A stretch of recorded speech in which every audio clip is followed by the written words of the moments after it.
Hello friends, আসসালামু আলাইকুম। সবাই কেমন আছেন? আশা করি সবাই অনেক ভালো আছেন।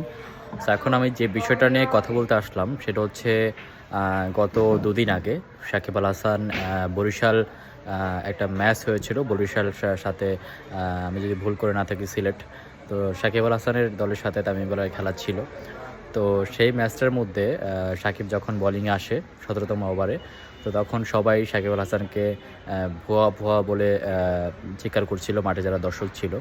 সো বিষয়টা দেখে আমি সত্যি খুবই অবাক হয়েছি যে বাংলাদেশের number one allrounder Shakib Al হাসানকে সবাই দর্শকরা ভুয়া ভুয়া ভুয়া বলতেছে। এটা সত্যি মানে হাসবো না কাঁদবো বুঝতে পারছি না যে আসলে বাংলাদেশ কখনো রত্নকে মূল্যায়ন করতে জানে না।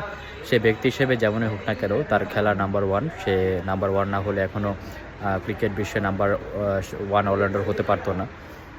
তো সাকিব আল হাসানকে ব্যক্তি হিসেবে অপছন্দ করতেই পারেন, কিন্তু তার খেলার মাঠে যে তাকে ভুয়া ভুয়া বলে এটা আপনারা বাংলাদেশের মান সম্মান কখনো বাড়াচ্ছেন না, বরঞ্চ বাংলাদেশের মান সম্মান কমাচ্ছেন। সো কখনো আইপিএল যে দেখতে পারবেন না যে তাদের দেশের নাম্বার ওয়ান ক্রিকেটার বিরাট কোহলিকে কেউ কখনো ভুয়া বলেছে বা ধোনিকে কেউ কখনো ভুয়া বলেছে। সো এগুলো কখনোই আইপিএলে দর্শকরা সেগুলো বলে না। আর বাংলাদেশের দর্শক মানে কীরকম মাইন্ডের হলে বাংলাদেশের সেরা অলরাউন্ডারকে ভুয়া ভুয়া বলে, এটা সত্যি খুবই দুঃখজনক একটা বিষয়।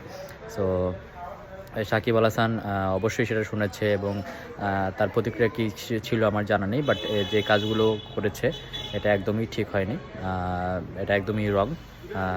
দর্শক তাদের বিবেক থেকে থাকে যে একটা ছেলে বাংলাদেশের জন্য এত কিছু করলো, তাকে এখন ভুয়া শুনতে হচ্ছে, ভুয়া ডাক শুনতে হচ্ছে।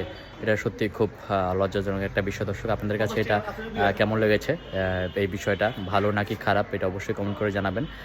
সাকিব ভুয়া এই বিষয়টা ঠিক করেছে নাকি ভুল বলেছে, এটা অবশ্যই কমেন্ট করে জানাবেন। আল্লাহ হাফেজ, টাটা, দেখা হচ্ছে পরের ভিডিওতে।